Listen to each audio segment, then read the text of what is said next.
Hartlik goeiemôre, lekker om saam met jou aan te sluit, ook vir hierdie uitsending regstreeks vanuit ons my studeerkamer. Ek is Jan-Hendrik Kleinhans, ek is ook verbonde aan die Kompas familiegemeente en wil jou ook die geleentheid bied om vir jou vriende te laat weet dat ons so 'n boodskap het, 'n hartsbegeerte vir my vir hierdie 2026 is dat ons die fondasie beginsels van Christus weer sal lê in ons lewens. So ek gee jou so 'n kansie om die lewendige uitsending te versprei, sommer net ook jou Bybel gereed te kry, en as jy dalk 'n notaboekie wil gereed kry, gaan jy ook dit kan doen. Ek deel intussen tyd sommer ook die lewendige uitsending, en nietemin staan ek in afwagting ook rondom dit wat die Here in jou lewe wil doen. Dis Paulus wat so mooi sê in Efesiërs 1 vers 6, ek het my Bybel hier voor my, en hy sê daar dat ons tot lof van die heerlikheid van sy genade waarmee hy ons begenadig het in die geliefde.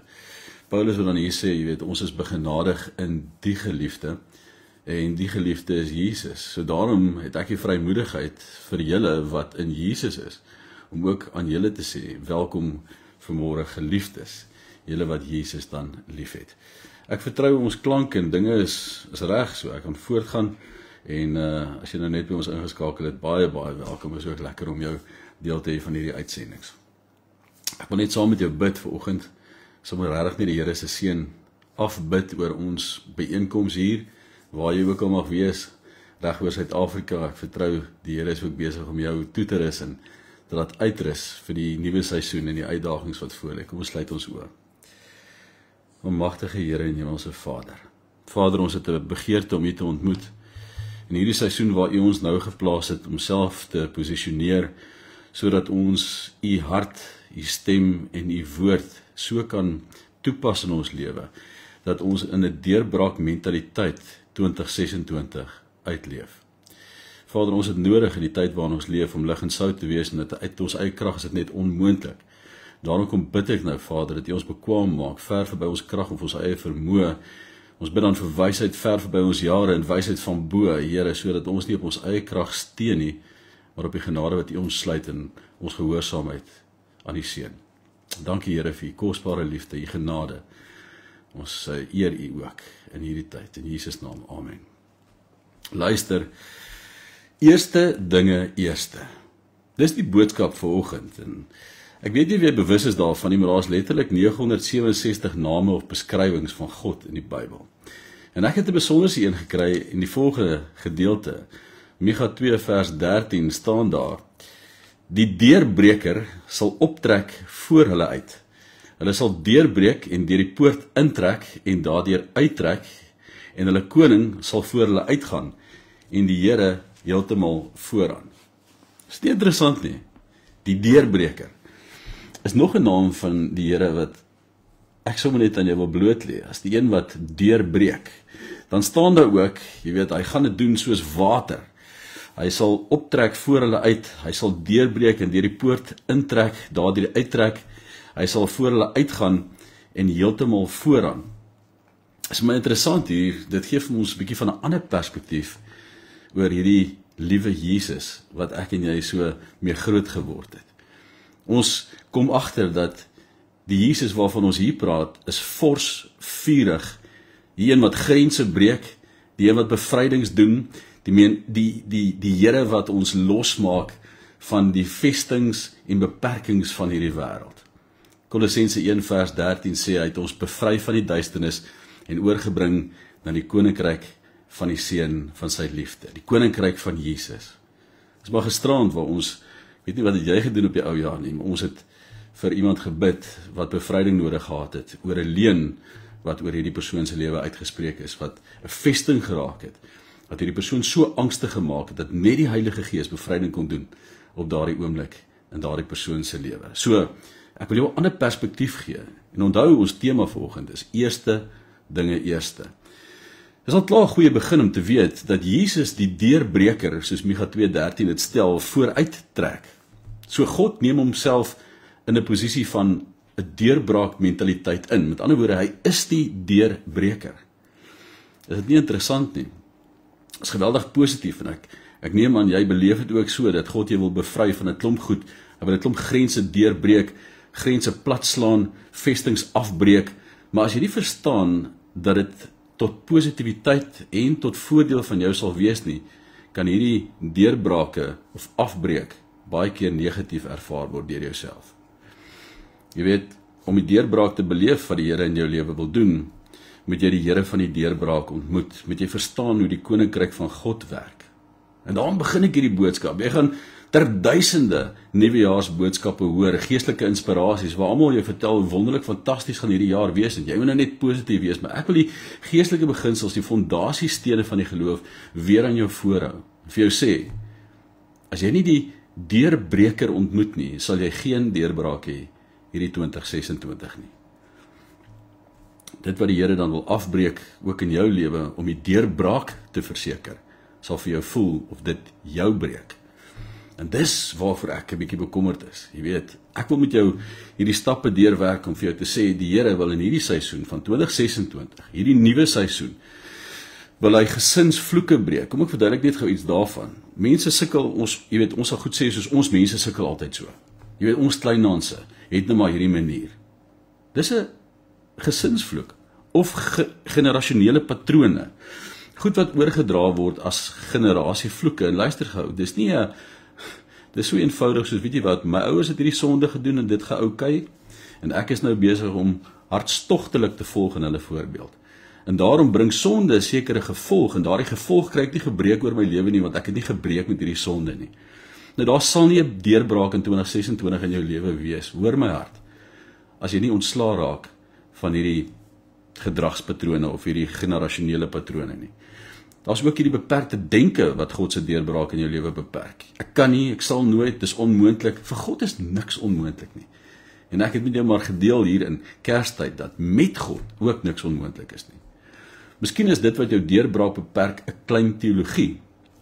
En wat ek daarmee bedoel is dat jy so opgeskeep is met die grootsheid van jou probleme, dat jy God totaal verkleineer in die aangesig van jou uitdagings. Dat jy in die hoofde van jou uitdagings God afgeredigeer het tot 'n gewone vriend, waarmee jy kan praat, kan kla en 'n lysie kan bid. En ek wil vir jou sê, my Boeta en Sissa, die Here is ver groter as wat jy kan dink, droom of doen, Efesiërs 3:20. Maar dalk is die volgende ding, dit wat jou deurbraak belemmer, mentaliteit van, dit was nog altyd so. Jy weet, ons is nou maar gemaak om te sukkel. Ons moet nou maar net so, of ons kan nou maar net so. Tradisie sonder transformasie kan nie. Jy weet, jy moet kies, of jy bly in die tradisies van dit wat jy nog die hele tyd doen, omdat dit is wat vir jou werk, en jy kla die hele tyd daaroor, of jy staan voor die Here vandag en sê, Vader, deur die genade van die Seun, het U ons kom losmaak, letterlik oorgebring, na die koninkryk van die liefde van die Seun. Met ander woorde, ek wil transformeer. Ek wil weergebore word. Ek wil metamorfose sien. Metamorfo. God se hart is nie om jou te help oorleef nie. Ek dink God se hart is om te sien dat jy oorwin. En dat jy in oorwinning staan van die uitdagings wat oor jou pad so vel is en veel is. Hy wil jou leer uitbreek en deurgaan en uitkom. God doen nie net herstel nie. Herstel beteken om jou terug te bring na jou vorige posisie toe. As ek die Here verstaan en sy woord reg lees, Jesaja 43:19, wat sê hy doen 'n nuwe ding, hy skep 'n nuwe weg, dan beteken dit hy wil nie net herstel nie, hy maak 'n weg waar daar nie een is nie. En dis my hart vir jou vanoggend. God sê as te ware, ek lap nie net jou verlede toe nie, ek ontsluit ook jou toekoms. Ja, jy het 'n toekoms. Ja, die lewe kan verander, maar dan moet jou gedagtes aangaande hom en jou hart aangaande hom verander. God sê ek herstel nie net wat gebreek was nie, maak open ook dit wat geslote was in jou lewe. Hy sê verder, ek maak nie net die seer beter nie, ek maak jou roeping groter. Ek kan hierdie seer vir iets ver groter en beter gebruik as wat jy kan dink, droom of doen. Dawid noem die Here, interessant genoeg, die Here van sy deurbraak. 1 Kronieke 14:11 staan daar, en toe hulle by Baal Perasim optrek, het Dawid hulle daar verslaan, en Dawid het gesê, God het deur my hand, hoor mooi, deur my vyande gebreek, soos water deurbreek. Daarom het hulle die plek Baal Perasim genoem. Jy sien, hierdie gedeelte wys, deur my hand. Met ander woorde, Dawid was in 'n vennootskap met God gewees. Eerste dinge eerste. Ek gaan elke keer gedurende hierdie boodskap terugkom na die begin toe. Maak eers seker, jy het 'n lewendige, aktiewe en 'n passievolle verhouding met Jesus Christus ons Here. Jy weet, God het hierdie deurbraak bewerk vir Dawid, maar hy het dit gedoen met die hulp, met die hand van Dawid. Die bron is God, die kanaal is ons menslike hande, met ander woorde ons gehoorsaamheid. Dis onmoontlik vir die Here om te doen as jy nie gehoorsaam is nie. Dit was God wat deurgebreek het, krag gegee het, gesag gegee het, bonatuurlike ingryping gegee het in hierdie gedeelte in 1 Kronieke. Maar dit was deur die hand, die aksie, die gehoorsame, die doen van Dawid. En hierdie 2026 gaan daar van jou vereis word om te doen. Jy weet, dit help vir my om betrokke te raak by dit waarmee God betrokke is. Want weet jy wat, dit stel 2 goed uit my lewe uit. Dit skakel 2 goed uit. En vir my was dit nogals belangrik om dit onder die knie te kry. Die eerste ding was passiwiteit. Passiwiteit soos Moses in Eksodus 14. Hulle is besig om uit te trek in gehoorsaamheid op dit wat die Here sê, los hierdie Egipte land, trek uit, en dan staan hulle op die oewer van die Rooi See, en dan sê Moses, hierdie vreeslike godsdienstige hore, staan net so kerels, wow, God sal vir ons veg. En dis nie wat God gesê het nie, God sê vir hom, wat het jy in jou hand? Kan jy sien, weer bring die Here om te sê, wat gaan jy doen? Ek sal julle hier deurlei, maar wat het jy in jou hand? En vanoggend is dieselfde vraag in jou ook. Wat het jy in jou hand? So passiwiteit is uit in 2026. Die ander ding wat ook uit is in 2026, is selfvertroue. Die feit dat jy dink jy gaan die swing maak. Ja, toe hy klein was, wou gehad dat ek met die hele tyd vir my swing maak. Jy weet, die swaai. Kan jy onthou? Dan staan jy daar vir ure. Al wat jy doen is jy wil graag hê eendag jy moet self kan fietsry en self kan swaai. Dit was my grootste doelwit gewees, want ek het gesien hoe gaan tyd hier vermors raak. En tot hy agtergekom het hoe om homself te maak. Jy weet, baie keer dink jy, dis jy wat die swing maak. En dan besef jy, uiteindelik dis die Here wat jou aan die gang hou, wat jou lewend hou, wat jou staande hou. So passiwiteit en selfvertroue. Moenie 'n oormatige estimasie van jouself hê nie. Jy weet, dit is 'n duidelike estimasie van jouself. Dis nederigheid. A sane estimation of self. 'n duidelike en 'n nugter estimasie van jouself. Die Bybel wys 'n derde pad. So met ander woorde, nie passiwiteit nie deur jou eie krag nie, maar die derde pad. En dis waarmee ek met jou wil gesels vandag. Vennootskap in die koninkryk van God. Vennootskap in die koninkryk van God gebeur, en dis wanneer deurbrake gebeur, wanneer God beweeg en ek en jy saam beweeg. Dit is baie maklik om uit die blokke uit te spring in 2026, want dis wat ons gewoonlik doen. Jy sien, ons is so verskriklik besig, ons hol of hardloop in 'n rigting, en dan iewers kry ons dit in ons gedagtes dat ons nou die Here moet raadpleeg en hom ook kon lyn moet bring met dit wat jou planne is. Dis nie hoe dit werk nie. Jy praat van die koning van die konings en die Here van die Here. En deurbrake gebeur wanneer God beweeg ek saam met hom. God se krag en jou gehoorsaamheid maak 'n weg waar daar nie 'n weg was nie. Nou deurbrake het 3 bene waarop dit staan. Ek weet nie of jy weet nie, maar ek het dit so afgeredigeer na 3 bene toe. Die eerste been is posisie, seisoen en postuur. Ek gaan weer vir jou sê. Posisie, seisoen en postuur. Nou, posisie, ek staan waar God beweeg. Met ander woorde, ek bring my in 'n posisie waar ek is waar God is in hierdie oomblik van my lewe. Gisterand bedien ek hierdie persoon en ek sê vir die persoon, weet jy wat, jy's nou met jou gedagtes 10.000 ander plekke oor vrese en dies meer. Weet jy wat, jy's lankal nie meer met jou gedagtes nou by dit wat die Here in hierdie oomblik wil doen. Kom net vir my weer terug. Hier is ons nou, kyk vir my in my oë. Doen bevryding op hierdie persoon en sê vir hom, luister, kyk nou net gou vir my. Loer gou hier, kyk gou hier, hier's ek. Hoor gou wat die Here vir jou wil sê. Bid self. Wat sê die Heilige Gees vir jou? Weet, ons is so besig om in 'n ander posisie, in 'n ander realm te opereer, en jy dink al klaar wat jy môre gedoen, kom net gou terug na die oomblik toe.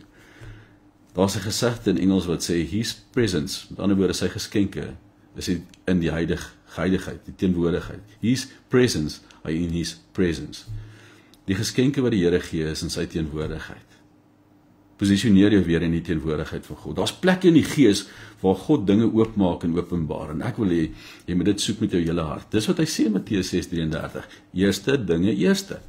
Soek eers die koninkryk van God, die bedryfstelsel, hoe God opereer, want anders gaan die God wat jy wil hê jy moet seën, jou frustreer, want jy verstaan nie hoe werk koninkryk nie. Kom weer terug na posisies van plekke van oorgawe in jou lewe. Waar sê die Here vanoggend moet jy oorgee? Plekke van gehoorsaamheid. Waar wys die Here vir jou? Oor die afgelope tyd het jy nou baie mooi gedoen en jy was baie oulik geweest, maar weet jy wat, in hierdie area van jou lewe is jy ongehoorsaam. Nee? So jou eerste een is oorgawe. Waar moet jy nog oorgee? Waar het jy nog steeds beheer in jou eie lewe? En die ander ding is waar is jy ongehoorsaam? Die derde ding is plekke van gebed en afhanklikheid. Hoe lyk jou gebedslewe? Deel 'n bietjie met my. Hoe lyk jou gebedslewe? Dan sal ek vir jou wys hoe lyk jou innigheid en jou intimiteit met God. Ek gaan so 'n bietjie meer daaroor deel net hierna, maar die seisoen is ook net so belangrik. Dan oor 'n posisie is belangrik, maar seisoen is geweldig belangrik om te herken wat God nou doen. Baie keer is ons in 'n posisie en ek en Monica het so in laas jaar vasgesteek in 'n faset van ons lewe waar sy siek geraak het. Julle ken nou die storie. Dit gaan 'n pragtige getuienis wees. Ons is nog net besig om die uitdagings te navigeer, maar hoor gou vir my mooi, as jy die seisoen waarin jy is nie omhels nie en nie verstaan nie, sal jy nie die seën daarin ontvang of beleef nie. Sal jy dit sien as 'n straf. En ek skryf ook in my boodskap uit aan familie en vriende wat ek op Facebook gestuur het, gesê, weet jy wat, ek het die genade ontvang om die seisoen in my lewe te omhels, sodat ek die seën van die Here kan ontvang. Die blad wat julle hoor is Dawid, hy sit hier op die bed, hy vat ook 'n bietjie woord saam met ons vanoggend.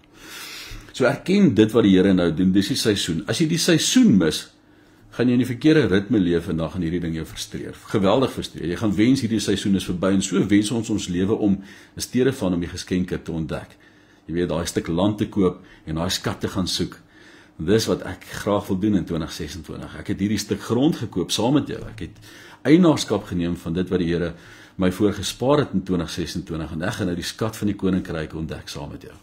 Die derde punt wat ek wil maak is postuur. Ek maak my hart en my hande oop. Elia het so 'n mooi ding wat hy vir ons demonstreer in 'n gedeelte in die Bybel. Dan staan daar op die top van Karmel toe hy gebid het vir reën, nê, het hy homself op die grond neergebuig, sy gesig tussen sy knieë gesit. Hy het sy kop neergebuig, sy hoof. Hy het homself neergebuig en sy gesig tussen sy knieë gesit. Dit was nie net toevallig geweest nie, omdat hy nou moeg was nie. Dis 'n profetiese postuur gewees, doelbewuste profetiese postuur. Hy's in 'n posisie waar hy homself posisioneer in 'n postuur van nederigheid en dankbaarheid en waar hy die Here nou vertrou vir hierdie deurbraak. 'n Fokus om te sê, Here, ek sien nog nie die reën nie, maar ek is gereed. Om hierdie hele ding saam te vat, is daar 3 wanneers van 'n deurbraak. En Jesus noem dit mooi. Jy sal nou agterkom, ek begin met eerste dinge eerste. En die heel eerste ding wat Jesus vir ons leer is, soek eers die koninkryk. Vergeet van alles waaroor jy so ontsteld is, wat jou bekommerd maak en wat jou besenuwees maak. Kom eers by my uit. Kom eers by Jesus uit. Dis wat sy eerste grootste opdrag is. En dan sê hy, wanneer jy, nou hier is die 3 wanneers van 'n deurbraak. Die eerste een is, wanneer jy bid. Die tweede een is, wanneer jy vas.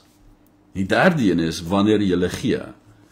Wat vir my mooi is in hierdie gedeelte, Matteus 6, hy sê nooit, as jy bid, of as jy gee, of as jy vas nie. Hy sê, wanneer jy dit doen, met ander woorde, hy neem aan, ek en jy het dit deel gemaak van my en jou gewone normale disippelskap. Hierdie 3 is deurbrekers. 1, omdat gebed bring belyning. Gebed is dit wat my gedurig belyn. Jy weet, as jy bande is op 'n plek waar dit nie is nie, en dit loop skeef af en jou kar ry nie te lekker nie, dan moet jy wheel alignment doen. Kom met gebed weer in die belyning van dit wat die Here mee besig is. Vas bring weer 'n sensitiwiteit en geestelike helderheid in jou lewe. Ek gaan meer vir jou daaroor sê, maar gee bring weer die vertroue en oop hande. Dit gee vir God ruimte om te werk in jou lewe. Dis hierdie 3 beginsels: bid, vas en gee. So wanneer jy bid, sê hy, nou gebed is 'n verhouding en belyning. Hy sê wanneer jy bid, met ander woorde, hy sê nie, jy weet, as jy bid nie, met ander woorde, dit veronderstel dat ek en jy 'n gebedslewe het, dat ek en jy met God gedurig bid, in gesprek is, in verhouding is, nie waar nie. Gebed is nie 'n noodkloppie wat ek nou moet druk omdat ek in die knyp is of in 'n situasie geval het waar ek myself nou nie kan uitkry nie. Dis wat gebed nie is nie. Gebed is nie om God te ooreed om te doen wat ek nou veronderstel is om te doen of wat my planne is nie. Dis nie dis wat gebed presies nie is nie. Gebed is ook nie om God in te lig oor die feite wat hy nie ken nie. Here, jy weet mos nou hierdie ou se dae en hy bly in hierdie straat en Here, jy weet mos nou hy het met my so gepraat en asseblief. Dis nie wat gebed is nie. Gebed is ook nie om God te manipuleer sodat hy in my agenda kan inkoop en my modus operandi kan stuur nie. Gebed neem aan, God is nie oningelig, onwillig of afwesig nie. Gebed is wel om in lyn te kom met dit wat God reeds weet, wat hy wil en wat hy reeds besig is om te doen. Om te sê, Here, maak dit weer my hart en my oë oop vir dit waarmee U besig is in hierdie tyd, in hierdie seisoen waarin ons nou is. Here, gee ons gemeente net weer die rigting wat ons nodig het, om by U aan te haak vir die seën wat ons beleef as ons gehoorsaam is. Gebed is om ons harte en gedagtes en verwagtinge te belyn met die hemel. Jy weet, jy sal iemand se frustrasie nooit verstaan as jy nie sy verwagting verstaan nie. En baie keer verstaan ons nie die frustrasie wat die Here met ons het nie, want ons dink sy verwagting is ons verwagting. Hy is baie duidelik, sy woord is baie duidelik in dit wat die Here van ons wil hê. En dit skok my eintlik as ons buite hierdie parameters van wysheid en liefde beweeg, want dis ingesluit in sy woord. Sy Heilige Gees wat ons dan lei om ons verhouding te verdiep. Daarom is gebed nie net 'n versoeklys of 'n vraelys nie.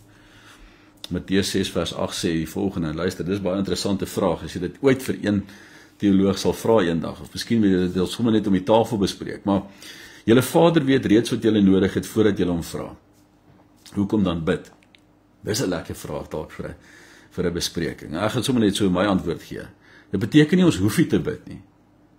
Dit beteken juis, as ek weet, hy weet wat my behoeftes is, bid ek juis met vertroue. Bid ek juis met oorgawe, dat ek nie nou die Here hoef te oortuig van dit wat ek nodig het nie. Hy weet wat ek nodig het. Maar ek kom belyn my, nie met angs of wanhoop nie, maar met sy voorsiening, sy bereidheid, om my as sy seun te kan seën, in my behoeftes te kan voorsien, soos wat hy goed dink daarin. Gebed is nie kwantiteit nie, maar belyning. Wanneer ek dit sê, beteken dit dat die krag van gebed nie lê in hoe lank in die woorde wat ek gebruik nie. Hy sê dit ook mooi in Matteus, maar hoe ek my hart in lyn wil bring met die hart van God. Nou luister gou. Die Here se gebed is die model vir 'n deurbraak. Met ander woorde, gaan kyk weer na die Onse Vader. Dit begin met lofprysing en aanbidding. Here, laat U naam geheilig word. Gebed begin by God, nê? En dan oorgawe. Laat U koninkryk kom. Laat U wil geskied. Dis hierdie oorgawe. Dan versorging. Here, gee ons vandag ons daaglikse brood. Dis die elemente van gebed. En dan reiniging. Here, vergewe my, verlos my van die bose. Wanneer laas het jy gebid, verlos my van die bose? Wanneer laas het ek gebid? Here, verlos my van die bose. Beskerming, né? Vertroue en lof. Dan sluit hierdie gebed, hierdie gesprek weer af met lof en aanbidding. Aan U behoort die koninkryk en die mag tot in ewigheid. Amen. So, gebed is nie om by God 'n plan te kry nie. Maar gebed is om my by sy plan uit te bring. Bring nie die Here in lyn met my plan nie. Ek bring my by sy plan uit. Dis gebed. Vas is baie maklik. Vas verander nie God nie, dit verander vir jou. Die beginsel van vas is, hou jou mond toe. Dit is letterlik so eenvoudig soos dit is. Dit is die beginsel van vas. Vas is een van die mees verstaanbaarste praktyke in die Christendom se lewe. Dis nie 'n straf vir die liggaam nie. Dis nie 'n geestelike manipulasie om God te oortuig van dit wat hy nie wil doen nie. Nou gaan jy hom arm druk vir. Dis nie wat vas is nie. Of 'n manier om God se aan. Wat vas beteken letterlik om jou mond toe te maak. Tydelik dalk vir kos of wat ook al, maar om ook nie te praat oor ander mense of goed nie. Gister, maar ek weet nie of jy ook getroud is nie, maar kry ek net so 'n vinnige les weer op pad Strandfontein toe terwyl ons gaan bedien. Praat my vroukie my aan en sê vir my, luister gou hier. Ek dink jy moet nou 'n bietjie vas van hierdie tipe manier van praat wat jy het. Dink ek, dis kosbaar. Dis nodig. Vas is om jou mond toe te maak.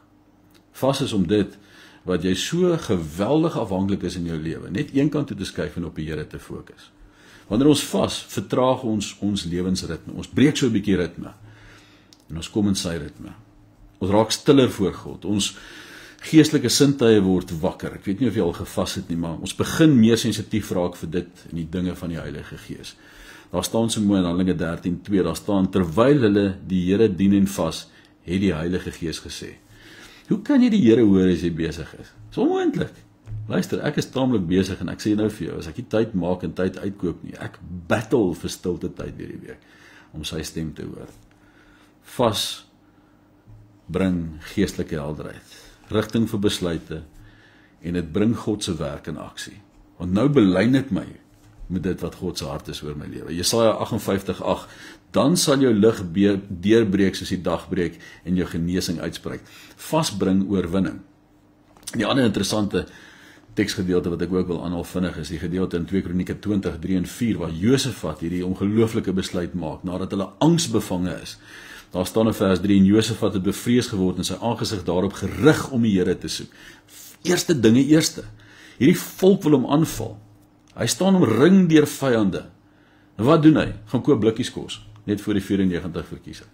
Ou broer, ek dink iewers is daar nog Boeliebuur van 94. Ek dink jy moet dit eet nie, maar ek dink daar's nog redelik blikkies kos vir dit. Dis die heel eerste ding wat ons hoor. Ons harte raak angs en bevrees en die vyand is op pad. Die heel eerste ding wat hy sê in vers 3 is hy het bevrees geword en sy aangesig daarop gerig om die Here te soek. En hy het oor die hele Juda 'n vas uitgeroep.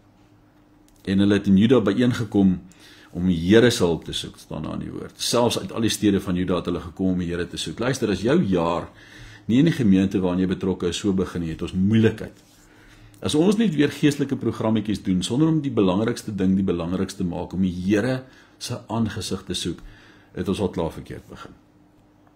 Daarom wil ek jou nooi, om betrokke te raak ook, by 'n aktiewe gemeente wat Jesus sentraal plaas in hulle bediening.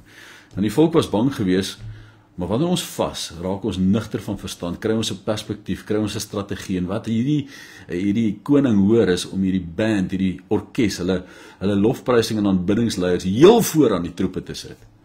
En God bring 'n reuse oorwinning. Jy kan dit gerus gaan lees daar. Die derde punt, onthou bid, vas en gee. Die derde punt vir 'n deurbraakmentaliteit in jou lewe is 'n leefwyse van gee, oop hande. Met ander woorde, jy gee nie net iets wat ons gee is nie net iets wat ons doen nie, gee is iets wat ons word. Met ander woorde, jy word 'n kanaal waardeur God kan gee. Want jy's oop, nê? Gee beteken vir my gehoorsaamheid wanneer God praat. Met ander woorde, as die Here sê om iets te doen, nie te doen nie. Maar as die Here sê gee, dan beteken dit ek kom in gehoorsaamheid vir dit wat hy doen. Vertroue dat alles wat ek het van hom afkom. Daar sê hy, kom, wanneer jy gee, onthou net, wanneer jy gee, dis nie julle goed wat jy gee nie. Dis die heel eerste ding wat ek vir jou moes geleer het, om te leer en te sê, luister, alles wat jy het is nie noodwendig alles joune nie. En dit kos maar 'n toertjie vir 'n tiener. Vertroue dat alles wat ek het van hom afkom. En die bereidwilligheid om nie aan alles vas te klou nie. Ou broer, hoe klou ons nie aan hierdie goed vas, wat ons reken ons identiteit is nie. Jy sal jou siel verkoop vir 'n klomp goed. Materialisme noem 'n ou dit. In steede van om vas te gryp aan die koning van die konings. Luister, as jou lewe aan 'n garingdraad hang, dan maak jy seker dis die soom van Jesus. Kan ek dit vir jou sê? Gaan dit weer vir jou sê. As jy vanoggend sê, my lewe hang aan 'n garingdraad, dan maak jy vas, jy gryp vas aan die soom van Jesus. Jy maak seker dis daai garingdraad. En ek sê jou nou, jy gaan ontmoet word, soos wat jy nog nooit ontmoet is nie, deur krag en sy vurige bediening. In Korintiërs 16:2 staan hierdie gedeelte, luister gou wat het hierdie gemeente gedoen. Dis nou Paulus in die woord, en hy sê hier, elke eerste dag van die week moet elkeen op sy sit, wat volgens hy verdien. So, net die agtergrond, hulle sê konteks is die beste teks in die Bybel. Die agtergrond van hierdie gemeente is, hulle samel nou geld in, dis 'n heidense gemeente, wat geld insamel vir 'n gemeente in Jerusalem. Hulle kry verskriklik swaar. En daar's hongersnood en vervolging en armoede, hierdie Jode kry moeilikheid daar waar hulle is. En dan sê Paulus, ons gaan julle van hierdie kant af ondersteun. Om te sê ek bid vir jou is wonderlik, maar dit verlig nog nie die nood nie. Dit kos jou iets gee, en ons het gesien in ons gemeente met 'n groot krisis wat daar was. Adrian se huis, Adrian en Erika Beke se huis wat afgebrand het. Hoe mildelik het mense in hierdie seisoen van gee, hulle harte oopgemaak, hulle hande oopgemaak. En jy kan maar self daarvan getuig hier op 'n stadium by ons in die gemeente, van wat het dit vir jou beteken om te kan gee? Hoe dit vir jou gevoel om te kan gee? Ek dink vir die ontvang is wonderlik, maar vir die ou wat gee is daar iets wat oopgaan, nê. So, die belangrike ding wat Paulus hier sê is, elke eerste dag van die week met elkeen op sy sit wat hy verdien. So met ander woorde, hulle het nie net 'n groot fondsinsameling gehou, 'n bazaar gehou, of kermis. Dis 'n kerkaktiwiteit. Paulus leer hierdie gemeente om in die oefening te kom, om dit wat hulle het uit te deel. Elke eerste dag, met ander woorde die opstandingsdag toe Jesus opgestaan het. Met ander woorde, hier is 'n ding wat ons nie net, ons gee nie net nie, ons kom in eenheid met die Jode, die heidene en die Jode kom in eenheid. Met ander woorde, daar's 'n sinergie wat gebeur. En ons doen dit nou op die eerste dag. Dan sê hy, elkeen moet op sy sit. Nou luister, hierdie jaar wil ek jou uitdaag om ook betrokke te raak, om ook te gee. Wat die Here op jou hart lê. Hoe die Here dit op jou hart lê. Deel te raak van hierdie kultuur van dit op sy te sit. Met ander woorde, as ek jou so vinnig kan help daarmee. Bybelse gee is konsekwent. Met ander woorde, nie sporadies nie. Ek gaan nou hierdie maand en daai maand en hier gaan ek nou iets gee en daar gaan ek my dit gaan nie daaroor nie. Dit gaan oor konsekwent. Jy werk dit in jou begroting in. En jy is getrou daarin. Jou tyd, jou geld, jou hart, alles wat jy gee, onthou het gee het gesê is 'n doen ding, dis wie jy is, nê. En jy beplan dit. Hier sê Paulus vir die ouens, kom ek sê vir julle hoe gaan dit werk. Elke eerste dag van die week, elkeen volgens sy vermoë. Dis ingebed in jou begroting. Jy gaan nie gee wat jy nie kan bekostig nie. Maar gee dit wat jy kan gee. Dit wys nie net dat God 'n plek in my hart het nie, maar dit wys dat ek God 'n plek in my prioriteite gee. Dis wat gee doen. As jy nog nie deel is van dit wat gee vir die koninkryk behels nie, wil ek jou nooi, uitdaag en sommer net ook bemoedig om te sê, luister, dit sit iets aan in jou lewe. Dan soos ek gesê het vir ja, nie alles wat joune is joune nie. So maak seker, jy gee die Here wat hom toekom. Gee die keiser wat hom toekom, dit staan tog so, ons weet as ons belasting betaal, maar gee die Here ook wat hom toekom. Al die lof, al die eer en die aanbidding, want weet jy wat, ek kan nie op my eie krag staat maak nie. Levitikus 23:22 beveel God die volgende. Hy sê vir die volk, hy sê, laat die hoeke van jou land staan. Dan nou, dis hierdie saailinge, die plek wat hulle gesaai het, nê? Nou koring en gars en wat ook al hulle gesaai het. Hy sê, laat die hoeke staan. Hoekom? Dit leer hierdie volk, dat alles wat in my hande beland, behoort nie uitsluitlik aan my nie. Daai is vir die ouens wat nie kan bekostig, wat ek kan bekostig nie, hulle moet ook eet. En hoe kosbaar is dit nie, om as 'n gemeente betrokke te wees, by uitreik aksies, by ons gee aksies, by ons bedieningsaksies. En ek wil jou hierdie jaar nooi om betrokke te raak, om ook jou hoek af te staan, jou tyd, daai klein bietjie wat jy kan op sy sit, een kant te sit in 2026. God verwag dat ek ruimte maak vir hom. Met ander woorde, hy sê vir die volk, luister, hierdie land wat julle nou besaai het, voordat julle nou als vir julle self oes, maak 'n ruimtetjie vir my. Want deur hierdie hoeke te los, wil ek aan hulle voorsien wat nie vir hulle self kan voorsien nie. Wil ons deel gee vir die koninkryk. Wanneer ek die hoeke los, weet jy wat, eer ek God. Ek vertrou hom. En God bring seën oor die res. Dit beteken, ek is nie bang om iets te gee nie. Want ek is nie bang dat ek niks sal oor hê nie. Want die een wat voorsien het in die eerste instansie is die God van die deurbraak wat weer sal voorsien. Ek kan maar net afsluit deur vir jou te sê, God doen meer met 90% wat geseën is, as 100% wat nie geseën is nie. Luister. Hier is nou weer hierdie dag gaan begin. Ek wil jou nooi om in jou eie vrye tyd, glasie druiwesap en 'n snytjie brood te vat. Jou hele huisgesin met mekaar te roep en te sê, ouens, eerste dinge eerste. Dis wat die pa gaan sê, hoor. Jy gaan sê, ouens, eerste dinge eerste. Julle gaan saam as 'n gesin bid. Julle gaan die fondasie van hierdie jaar reg lê.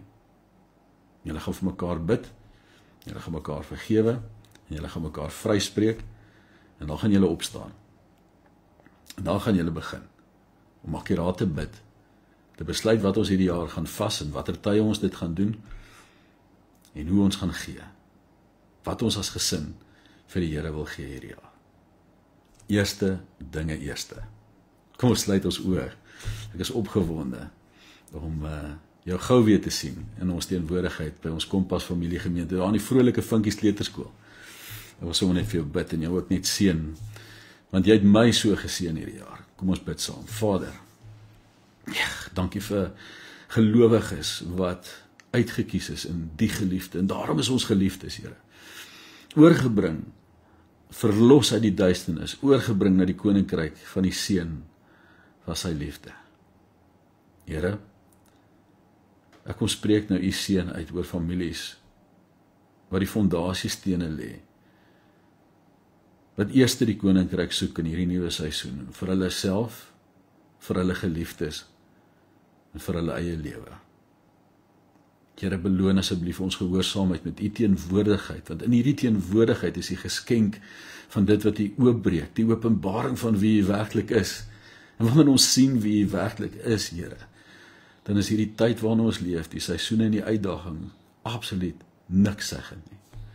En kan ek my laste weer opneem, en kan ek ook help om ander se laste te dra. Kan ek ook help om ander se vreugde te vermenigvuldig. Ek bid, Here, bonatuurlike krag vir hulle wat dit nodig het vanoggend. Ek kom bid vir hulle wat siek is vanoggend, Vader. Here, kom raak hulle aan wat bevryding nodig het in die naam van Jesus Christus. Here, kom verlos ons van die bose. Want aan U behoort die krag en die koninkryk tot in alle ewigheid. Amen. Luister, mag jy 'n fenominale, fantastiese dag hê. Die seën van die Here oor jou opgaan, en mag jy al hoe meer genade beleef, na mate jy groei in die kennis van die Seun. Ja, lief vir julle, onthou die 11de Januarie is ons eerste diens weer saam, genade en vrede vir julle.